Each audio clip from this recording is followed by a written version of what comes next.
केशव मौर्य अमरोहा और संभल दौरे पर रहे, जहां पर उन्होंने जनसभा को संबोधित किया है। उन्होंने इस दौरान विपक्ष पर जमकर निशाना भी साधा है और बड़ी जीत का दावा किया है। उन्होंने कहा कि 2017 से 22 तक का योगी के काम का ट्रेलर था, पिक्चर अभी बाकी है। इसके अलावा उन्होंने पहले चरण में 51 सीट जीतने का दावा किया है।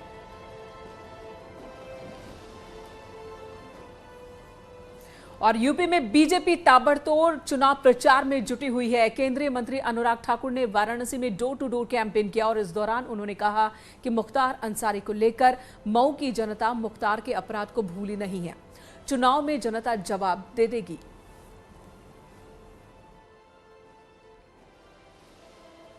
जनता भूली नहीं है। मुजफ्फरनगर से मऊ तक के दंगे, झाड़ियों में पड़े दूध की बाल्टियां अपने आप में दिखाती किस वर्ग के लोगों को हत्या हुई थी, कौन उसके पीछे था।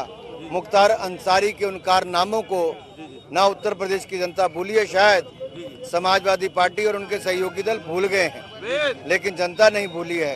याद कराएगी चुनाव में। ये जो सत्ता के आने का खेल अपराधियों के पीछे वो कर रहे हैं, ऐसा कभी ना हो पाएगा। जनता न दंगे भूली है, न आपराधिक घटनाओं को भूली है, न माफियाओं को भूली है। माफिया को माफ नहीं करेगी उत्तर प्रदेश की जनता।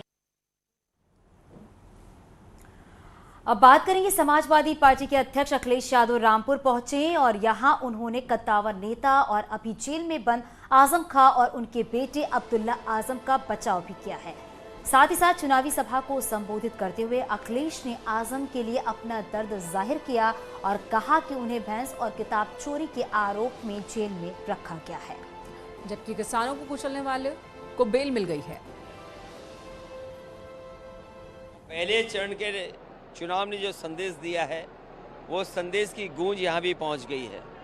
जो सफाया पहले चरण से शुरू हुआ है, दूसरे चरण में भी भारतीय जनता पार्टी का सफाया होगा और रामपुर की जनता ने खुशहाली, विकास और एक समय पर ऐसा देखा था कि लगातार विकास के कार्य यहाँ पर चल रहे थे, लेकिन जिस तरीके से विकास रोका है और छोटी सोच के लोगों ने छोटी छोटी धाराएं, मुकदमे लगा करके और साजिश कर करके मोहम्मद आजम खां साहब को जो जेल भेजा है, मैं समझता हूं मोहम्मद आजम खां साहब ने यहाँ की जनता।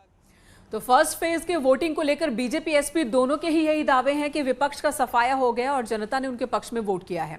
इधर कांग्रेस के राष्ट्रीय महासचिव प्रियंका गांधी वाड्रा ने विधानसभा चुनाव में पहली बार कार्यकर्ताओं के साथ वर्चुअल रैली की है।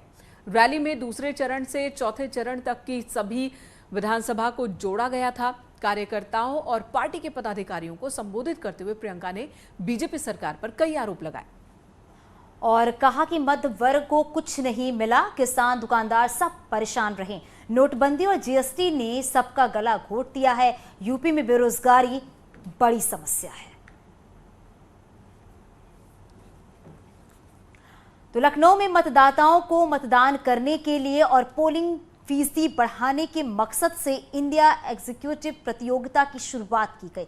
प्रतियोगिता में स्कूली बच्चों के जरिए भी हिस्सा लिया जा रहा है। इंस्टीट्यूशनल्स के साथ ओपन कैटेगरी की भी प्रतियोगिता होगी। मतदाताओं को जागरूक करने के लिए बच्चों का ज्ञान बढ़ाया जा रहा है। जिला निर्वाचन अधिकारियों के जरिए बच्चों को संदेश दिया जा रहा है कि वो अपने अभिभावकों, रिश्तेदारों और दूसरे लोगों को मतदान के लिए जागरूक करें। वहीं लखनऊ के डीएम अभिषेक प्रकाश ने संकल्प दिलाया कि लखनऊ ने इस बार ठाना है रिकॉर्ड मतदान कराना है। लखनऊ में हम लोग एक स्वीप प्रोग्राम चला रहे हैं, जिसके अंतर्गत हमें मैक्सिमम वोटर्स को प्रेरित करना है, सबको प्रेरित करना है कि 23 फरवरी के पोल वाले डे लखनऊ का सारा वोटर निकल के आए और अपने वोटिंग राइट को जरूर यूज़ करें। सभी की ये जिम्मेदारी भी है और इन्हीं सब चीज़ों में लोगों को मोटिवेट करने के लिए, प्रचार प्रसार के लिए आज एक इंडिया इंक्विजिटिव क्विज का शुभारंभ किया गया है। ये 2 दिनों तक चलेगा। इसमें 3 कैटेगरीज हैं। बच्चों की कैटेगरीज हैं ताकि वो पार्टिसिपेट भी करें, उनका ज्ञानवर्धन भी हो और अपने पेरेंट्स, रिश्तेदारों और सभी अपने जानकारों को वोटिंग के लिए प्रेरित करें। इसी तरह ओपन कैटेगरीज भी हैं, इंस्टीट्यूशनल कैटेगरीज हैं और वोटर्स इसमें मैक्सिमम पार्टिसिपेट भी करेंगे डायरेक्टली और इनडायरेक्टली, और इसकी जो प्रेरणा है ये हर जगह लखनऊ में जाएगी भी।